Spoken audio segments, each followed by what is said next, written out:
नेमतें, ये बरकतें ऐसे नहीं मिलती। साल हो गया है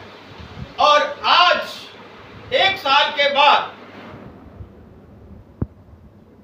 खुदा के खादम बिशप वारिस ने कहा कि मैं चाहता हूं कि मेरी अहलिया को भी मखसूस किया जाए। मेरी अहलिया का जो मेरे साथ हम खिदमत उसको भी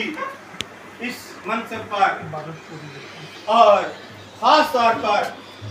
मुबशरा के औहदे पर, तो जिसकी बिना पर आज हम सब यहाँ पर शुक्रगुजारी के लिए और शहसर साहब के, बिशप साहब के जो अहकामात हैं उनको मद्देनजर रखते हुए और सबसे बढ़कर